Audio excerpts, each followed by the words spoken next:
वाल्मिक कराड यांचा सीडीआर तपासावा अशी मागणी संदीप क्षीरसागर यांनी केलेली आहे। संदीप क्षीरसागर जे मागच्या काही दिवसापासून लोकात जाऊन बोलत होते, लोकांना तयार करत होते, कारण लोकांमध्ये एक आक्रोश होता, जो आक्रोश मांडण्याचं काम हे संदीप क्षीरसागर करत होते। भैया काय चालू आहे, म्हणजे तुम्ही आज बघताय मोर्चाच्या तयारीची आढावा घेताय, कशा प्रकारे याचं आयोजन करण्यात आलं?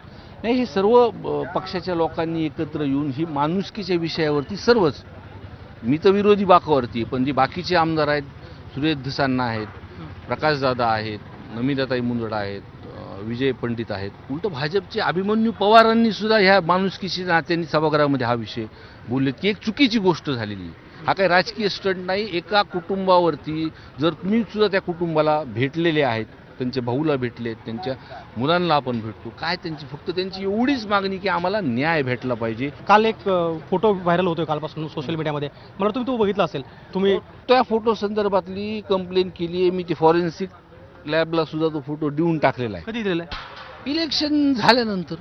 अच्छा, हां, त्या काळातच दिलेला आहे। अच्छा, आता मी काहीतरी बोलू नाही या प्रकरणामध्ये, त्याच्यामुळं एक तो ब्लॅकमेल करायचा प्रकार असतो ना, पण संदीप क्षीरसागर कुणाच्या बापाला बी घाबरत नाही, तुम्हाला सांगतो मी। हां, आजचा हा जो काही मोर्चा असेल, तो मोर्चा इशारा असेल? मी म्हणलं आपल्याला न्याय भेटेल। मी जरी विरोधी बाकावरती असलो तर सगळ्यात पहिला प्रश्न म्हणजे अधिवेशनाचं सुरुवातच औचित्याच्या मुद्द्याहून त्या प्रश्नावरती मी तिथं मांडली आणि सरकारने दखल घेतली। हे बघा, काही गोष्टी मानाव्या लागतील आणि सगळे आमदार तिथं, म्हणजे भाजपचे आमदार बोलले, सगळेच आमदार तिथं बोलले आणि मुख्यमंत्री साहेबांनी, अजितदादांनी किंवा शिंदे साहेबाच्या जे काही मी त्यांना बोललो, त्यांनी जे काही वक्त सभागृहामध्ये झाले की चुकीचं झालं, त्यांनी मान्य केलं। इशारा असेल हा?